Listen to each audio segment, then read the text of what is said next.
ख़वातीनो हज़रात, आदाब, नमस्कार, सत श्री अकाल, जय हिंद। दोस्तों, बहुत साल पहले हमारे पंजाब ने एक गाना सुना था। गुरदास मान साहब, जिनको बाबा बोर्ड भी कहा जा सकता है, उन्होंने एक गाना गाया था जो बहुत मकबूल हुआ और आज भी वो बहुत मकबूल है। वो कहते हैं दिल दा मामला है। वाकई दिल दा मामला जो होता है वो बहुत ही नाजुक होता है, वेरी सेंसिटिव। अगर हम दिल के ऊपर बात करने लगेंगे तो शायद हमारा घंटा 2 घंटा निकल जाना मामूली सी बात होगी। तो लेकिन बात आज हम करेंगे फिर भी दिल की ही, क्योंकि जो शख्सियत आज हमारे रूबरू होगी, आप सबके रूबरू होगी, वो डायरेक्टली दिल से ही जुड़े हुए हैं। जब वो क्या करते हैं, वो देखिए, उनका किसी की दिल की धड़कन बढ़ जाए उसको कम कर देते हैं, किसी की कम हो जाए उसे बढ़ा देते हैं, किसी का दिल छोटा हो उसको ठीक कर देते हैं, किसी का बड़ा हो उसको छोटा कर देते हैं। मतलब सारे काम वो दिल वाले करते हैं। और मैं उन्हें ज़ाती तौर पर जानता हूँ पिछले 50 साल से। ये भी कह सकता हूँ कि वो दिल के भी बहुत अच्छे हैं। जो आदमी का अगर दिल अच्छा होगा तभी और लोगों के दिलों का ख्याल रख सकता है।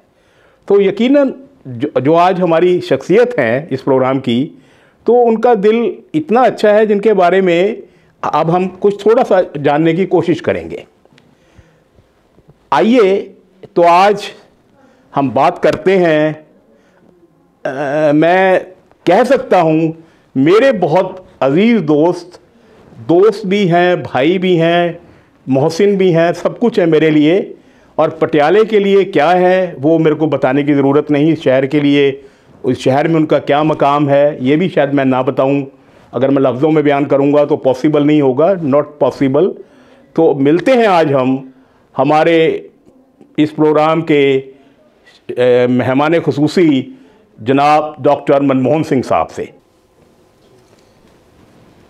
तो आज हम रूबरू हैं डॉक्टर मनमोहन सिंह साहब से, जिनको हम कम से कम मेरे को ज़रूर हक है कि उनको डॉक्टर मोनी के नाम से भी कह सकता हूँ, लेकिन आज वो हमारे मेहमान खुसूसी हैं, तो इसलिए आज उनको डॉक्टर मनमोहन के नाम से ही हम बुलाना मुनासिब समझेंगे।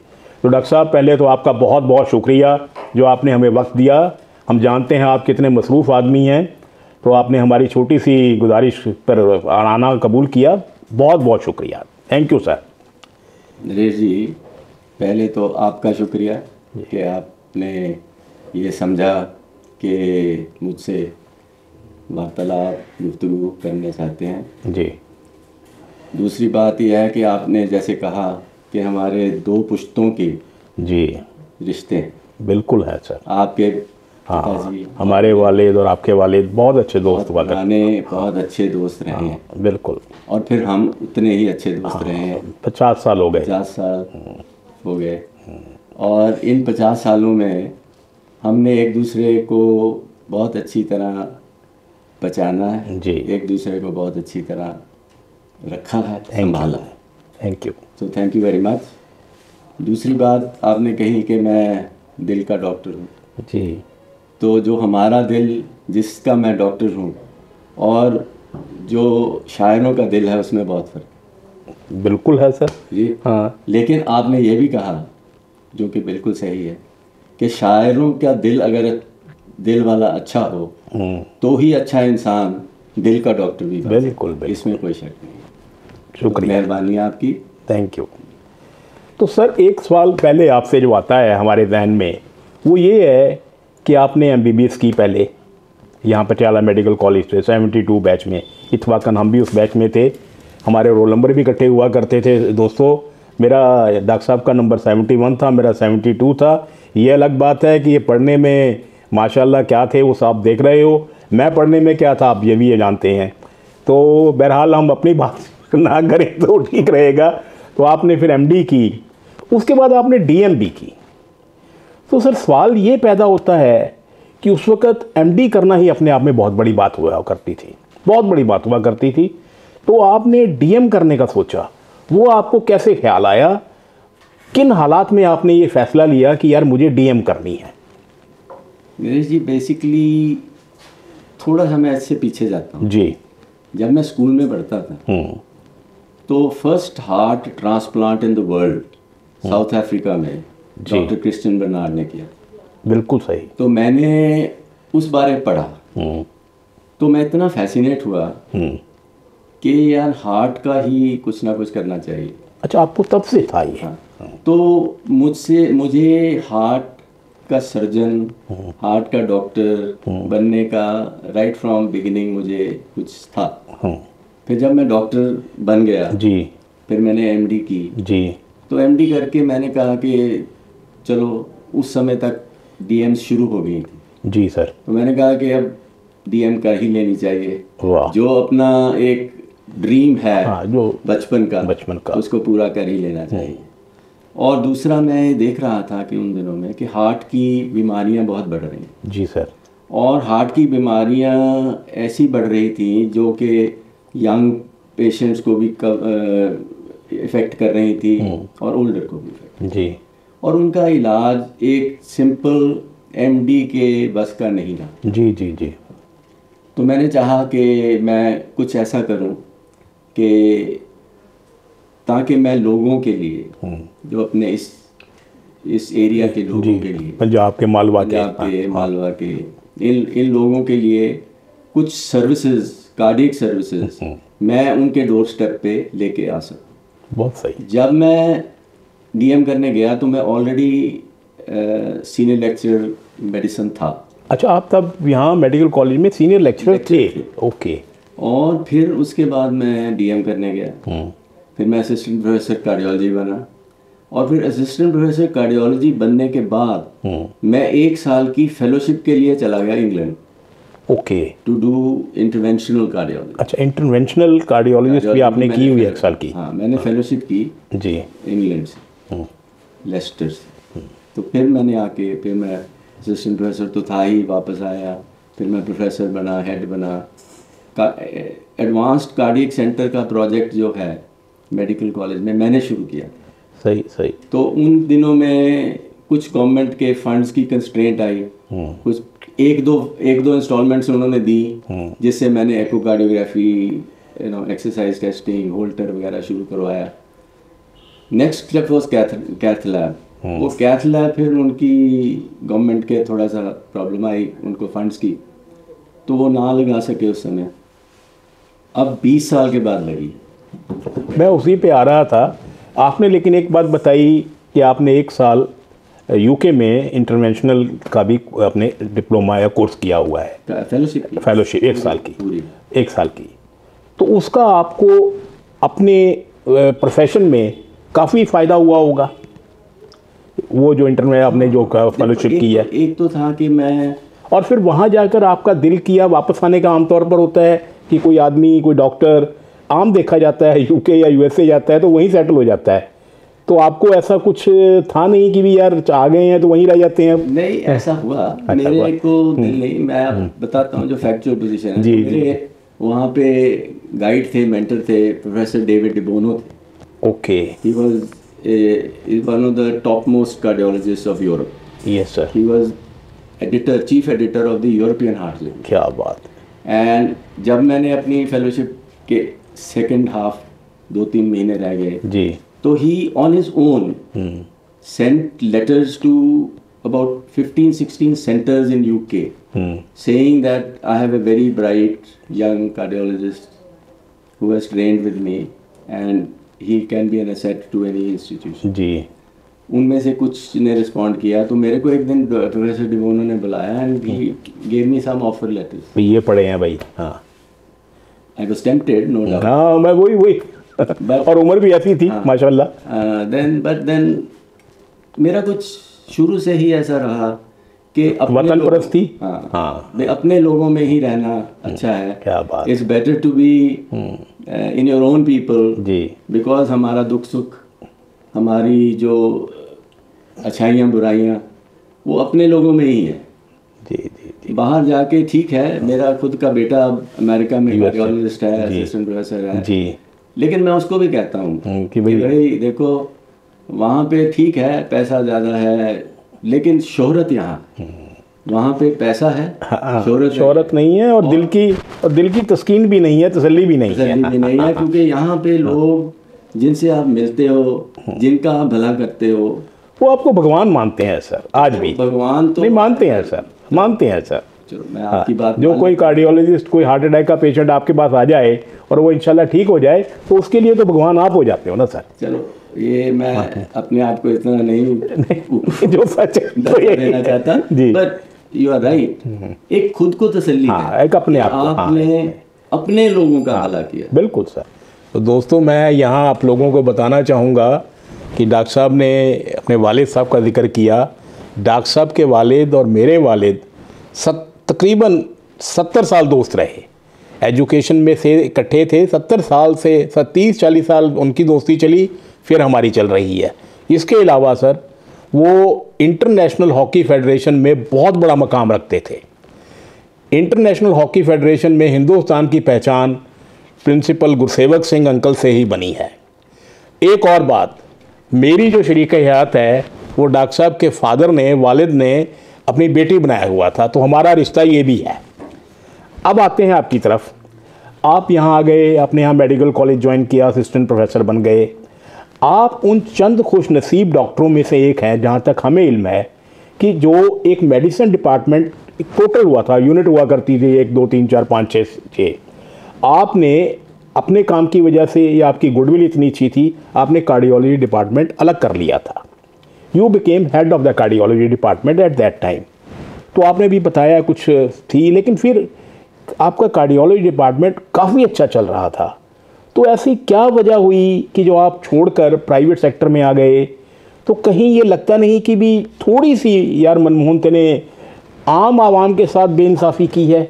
ऐसा था नरेश जी कि मैं 96 में वापस आया जी। 2002 में मैंने गवर्नमेंट छोड़ी। अच्छा। 6 साल जी मैंने बहुत कोशिश की जी कि डिपार्टमेंट को फर्दर डेवलप करूं, वहाँ तक ले जाऊं जहाँ तक हमारा जो एडवांस कार्डियक सेंटर का मैंने प्रोजेक्ट बनाया था जी। ये 5 year plan, 9th 5 year plan में गवर्नमेंट ऑफ इंडिया से अप्रूव हुआ। अच्छा जी। और उसकी जो government of Punjab governor address में असेंबली में अनाउंस हुआ। वाह। उन दिनों लेकिन कुछ ऐसी सिचुएशंस आई जी, जैसे मैंने कहा कि उन्होंने फर्स्ट इंस्टॉलमेंट दी, जिससे मैंने वो देखा। हाँ बिल्कुल देखा सर मैंने। I had been to that place. हाँ, अच्छा सेट किया, बहुत अच्छा। हाँ। फिर कुछ ब्यूरोक्रेटिक हर्डल्स ऐसी आई जी कि मैं कहना नहीं चाहता। हाँ। लेकिन ब्यूरोक्रेसी की अपनी ही एक चाल है। वो फैसिलिटेटर कम है, ऑब्स्ट्रक्शन ज़्यादा कर देते हैं कई बार। सारे ब्यूरोक्रेट नहीं कहता, लेकिन कुछ उन दिनों में कुछ ऐसे 1-2 ब्यूरोक्रेट्स आए जिन्होंने शायद ये समझा कि मैं अगर एडवांस कार्डियक सेंटर के लिए बात कर रहा हूँ तो शायद मैं अपने फ़ायदे के लिए बात करूँ। और इस बात के लिए मैंने उनमें से एक ब्यूरोक्रेट से मीटिंग्स ली जी। मीटिंग लेके मेरे से कुछ डिस्कशंस हुई, फिर कुछ हीटेड डिस्कशंस हुई जी। अल्टीमेटली आई टोल्ड हिम कि देखिए मैं आपके पास लोगों के भलाई के लिए आया हूँ, मेरा कोई फ़र्क नहीं पड़ता जी। तो ही सेड कि अगर आपको फ़र्क नहीं पड़ता तो आप गवर्नमेंट सेक्टर में बैठे क्यों? अच्छा। मैंने कहा जी ठीक है, आपकी बात, this is one of the reasons, this is why you left it. हाँ, मैंने कहा जी आपकी बात बिल्कुल ठीक है, लेकिन मैं आपको ये बताना चाहूँगा कि आज मैं छोड़ के जाऊँगा तो जो मुझे कोई प्रॉब्लम नहीं आएगी, लेकिन लोगों का नुकसान कर रहे हो। सही, बिल्कुल। और हुआ, that was one of the reason. चलिए ठीक है। जो लेकिन मैं आपको अभी भी कह रहा हूँ जी कि मेरे पास जो ओपीडी है जितनी भी है उसमें से 50% इट इज ऑलमोस्ट फ्री। अच्छा। 50% my patients, almost 50% of my patients I see them free, I do not charge them. अच्छा, एक सवाल डॉक्टर साहब ये भी आता है कि आप पंजाब मेडिकल काउंसिल के 2 बार आप सदर रहे, तो उसमें जो पहले जो हमें 3 बार रहे, सॉरी 3 बार सदर रहे, चेयरमैन रहे, तो पहले जो पीएमसी थी Punjab medical council, it was a total defunct body आपके आने से पहले। आपने उसमें टीथ पैदा किए, कुछ उसमें जान डाली, लेकिन कहीं ना कहीं वो जो होना चाहिए था वो शायद नज़र नहीं आया। मैं एग्जांपल देता हूँ, आप इस बात के लिए मुझे माफ़ करेंगे कि मैं थोड़ा सा ब्लंट हूँ, क्योंकि हम जानते हैं भी हमारे कुछ साथी क्या कुछ करते हैं, जो मुझे नहीं, मैं कैमरे पे नहीं कहूँगा क्या कुछ हमारी प्रैक्टिसेस या जो भी है कितना ठीक चल रहा है कितना गलत चल रहा है। अगर पीएमसी थोड़ा सा उसमें कार्रवाई करे तो शायद वो जो बीमारियां हैं हम लोगों के अंदर वो कम हो जाएं और आम जनता का फ़ायदा होना शुरू हो जाए। तो वो आपसे तवक्को ज़्यादा की थी लोगों ने, आपने उसको ज़िंदा किया, कोई शक नहीं, लेकिन वो थोड़ा सा किलिंग इंस्टिंक्ट की कमी रह गई। नहीं, उसमें या तो आप सॉफ्ट बहुत ज़्यादा हो, प्यारे बहुत ज़्यादा हो। सॉफ्ट की बात नहीं है। आपको शायद मैं जानकारी दे दूंगा, आपको पता भी होगा। जी सर। पहली बार पंजाब में एक कोड ऑफ एथिक्स हमने लागू किया जी, और उसकी बुकलेट छापी। उसमें सारी बातें हैं जो आप, जिसको आप इशारा कर रहे हैं। जी सर। वो सारी बातें हैं। उसमें हमने रोका कि आप एडवर्टाइजमेंट्स नहीं करेंगे। उसमें हमने रोका कि आप पेशेंट्स को एक्सप्लॉइट नहीं करेंगे जी।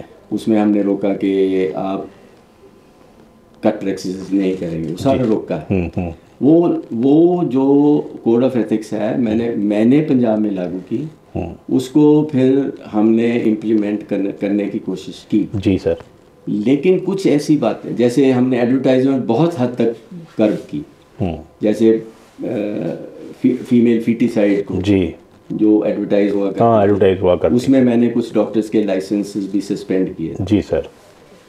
लेकिन कुछ ऐसी प्रैक्टिसेस, ऐसे आप कहते हैं, जब तक मैं रहा हमने बहुत हद तक उसका एक टेरर बनाया था। ठीक है, मैं कह रहा हूँ सर इस बात को। लेकिन जब मैं चला गया वहाँ से, छोड़ दी मैंने। जी सर। तो फिर उसके बाद आप जानते हैं कि it is always the person who is responsible for implementation. बिल्कुल बिल्कुल। अगर उसको इम्प्लीमेंट ना किया वो आगे फॉलो नहीं हो सका। हाँ, तो कोशिश मैंने बहुत की सर, इसमें कोई शक नहीं। अच्छा सर, एक सवाल वो भी शायद मेरे को आपसे नहीं पूछना चाहिए क्योंकि मैं आपसे बहुत वाकिफ़ हूँ, इतने 50 साल पुराना आपसे दोस्ती है, लेकिन हमारे सामीन ने हमसे कहा है कि ये डॉक्टर साहब से एक सवाल ज़रूर पूछिएगा, नहीं पूछेंगे तो फिर ये लगेगा कि आप इंसाफ नहीं कर रहे अपनी गुफ्तगू से। तो वो मैं एलिगेशन लेके आपके पास से वो एलिगेशन लेके जाना नहीं चाहता। एक बात बताइए ईमानदारी से, आपको ईमानदारी कहने की मेरे को ज़रूरत नहीं है, आप भी कभी फार्मा प्रेशर के अंडर आते हैं? नहीं, डायरेक्टली और इनडायरेक्टली? नहीं। देखो, ऐसा ज़रूर है कि जैसे फार्मास्यूटिकल्स, मेडिकल कॉन्फ्रेंसेस जी और कंटिन्यूइंग मेडिकल एजुकेशन, इनके लिए उनकी कंट्रीब्यूशन है, but this is allowed. This is I think ethical, this is logical, this is logical and this is ethical, and pharma and professional collaboration is very important for research and all that, for research and for continuing education, but not for personal use. No, not at all. अच्छा sir, एक सवाल और आखिर में अब आपसे पूछना चाहेंगे, अपने दोस्त से भी और डॉक्टर मनमोहन से भी, कि आगे के क्या सपने हैं, क्या ख्वाहिशें हैं, क्या तवक्कुआत हैं, क्या सोचते हैं आप में अपनी ज़िंदगी में अब ये करना है यार, बाकी ये बताइए। ख्वाहिशें तो ऐसी होती हैं कि कभी ख़त्म नहीं होती जी, और होनी भी नहीं चाहिए। हाँ। लेकिन ज़्यादा मैं अब प्रोफेशन तो कर ही रहे हैं जी, लेकिन मैं ज़्यादा टाइम चाहता हूं कि मैं सोशल सर्विस में, लोगों के भले में, लोगों को एजुकेट करने में कि कैसे बीमारियों से बचा जा सके। मैं प्रिवेंटिव कार्डियोलॉजी पे ज़्यादा जोर दे रहा हूँ आजकल। कीजिए, हाउ टू प्रिवेंट डिजीज, बहुत ज़रूरी है, रादर देन ट्रीट। आपने शायद मेरा क्लिनिक का कार्ड भी देखा होगा, it's a clinic for preventive cardiology. That is more important as compare to curative. उसमें लिखा है जी कि प्रिवेंशन एंड ट्रीटमेंट, प्रिवेंशन पहले लिखा है, ट्रीटमेंट बाद में। So I try to and I am trying to do that. दूसरा, मैं बाकी तो चलो भगवान की कृपा है, सब कुछ है भगवान के नाम से। कोई सर मैसेज आप अपनी यंग जनरेशन को जो आपको फॉलो आपकी, क्योंकि देखिए मैंने पहले भी कहा इंटरव्यू शुरू करने से पहले गुफ्तगू, कि आप एक वाहिद ऐसे शख्स हैं पटियाला में एज ए डॉक्टर जिसको लोग रिस्पेक्ट करते हैं, इज़्ज़त की नज़र से, आज भी आपको बहुत इज़्ज़त की नज़र से देखा जाता है इस प्रोफेशन में, और लोग आपको फॉलो भी करते हैं। तो आप अपनी जनरेशन मेडिकल फ्रेटर्निटी को कोई मैसेज देना चाहें सर? इससे पहले कि मैं मैसेज दूं, एक ख्वाहिश मेरी ज़रूर है जी कि कभी, जैसे आप फाइन आर्ट्स से जुड़े हो ना, जी, मेरा भी जी मन में है कि फाइन आर्ट्स में मुझे गाने का शौक है। वो सुनेंगे आपसे सर, जाने से पहले थोड़ा गाना मैं आ रहा हूँ वहाँ उस पर, नहीं, ऐसे छोड़ेंगे नहीं आपको। और मैं चाहता था कि मैं शायद, अगर मैं डॉक्टर ना बनता तो मैं शायद सिंगर बन जाता। सिंगर बन जाता। हाँ। बट वो तो बहरहाल, चलिए, हाँ, जो अल्लाह को कबूल है। ये ज़रूर मेरे में एक है कि मैं कुछ ना कुछ फाइन आर्ट्स की डेवलप करूं अपने लिए, और कुछ ना कुछ ऐसा चले बहुत अच्छा। तो अच्छा रहेगा। हाँ, और फ्रेटर्निटी को मैसेज। फ्रेटर्निटी को मैसेज तो देखो मेरा यही है, स्पेशली यंग एंड जी अपकमिंग, जी जी जी, हाँ, कि मेडिकल एक प्रोफेशन है, बिजनेस नहीं। जी सर, डिफरेंस है प्रोफेशन और बिजनेस। बहुत बड़ी बात है सर। प्रोफेशन एक कमिटमेंट है, बिजनेस एक जस्ट मॉनिटरी है, है। ठीक है, उसमें कमिटमेंट नहीं है, उसमें एथिक्स नहीं है। जी, प्रोफेशन में कमिटमेंट है, एथिक्स है। जो भी काम करो उसको एज ए डॉक्टर पहले उसको एथिक्स की कसवट्टी पे लगाओ सर, एथिक्स पे लगाओ कि ये एथिकल है या नहीं। बहुत अच्छी। अगर वो एथिकल है तो फिर बेधड़क करो, अगर वो एथिकल नहीं है तो फिर God sake don't do that. Because अगर हम अनएथिकल हो जाते हैं तो हम ना सिर्फ हम अपनी नज़र में, हम लोगों की नज़र में भी गुनाहगार हो जाते हैं। और जब लोगों की नज़र में गिरते हैं तो उसकी कोई इलाज नहीं। हाँ सर, उसका कोई इलाज नहीं। तो कोशिश यही रहनी चाहिए कि हम जो भी करें उसमें हमें ये रहे कि हम लोगों का भला करें, हम अपनी एथिक्स को मेंटेन करें जी, और अपने अपने को प्रोफेशनल्स का नाम खराब ना करें। ये बहुत ज़रूरी है, अब प्रोफेशन का नाम नहीं खराब होना चाहिए। तो ये मेरी, हम डॉक्टर साहब से इजाज़त लें, बहुत शुक्रिया के साथ, बहुत अदब के साथ, बहुत प्यार के साथ, बहुत खुलूस के साथ। लेकिन उससे पहले, क्योंकि हम इन्हें, मैंने बताया, कई बार बता चुका हूँ, बहुत पुरानी हमारी ये दोस्ताना है, और सर गाते माशाल्लाह बहुत अच्छा हैं। मैं चाहूँगा कि जाने से हमारी रुखसती जो है आपके एक छोटे से गाने से हो जाए, प्लीज़। आप बहुत जल्दी जा रहे हो। नहीं, वो थोड़ा सा तो मैं तो इतना ही कहूँगा, हाँ प्लीज़, कि आज जाने की जिद ना करो, वाह वाह वाह वाह, यूं ही क्या बात है। पहलू में बैठे रहो, यूं ही पहलू में बैठे क्या बात रहो, आज जाने की जिद ना करो। क्या बात है। हाय मर जाएं हम तो लुट जाएंगे, ऐसी बातें किया ना करो, आज जाने की जिद ना करो। शुक्रिया। बहुत बहुत शुक्रिया सर।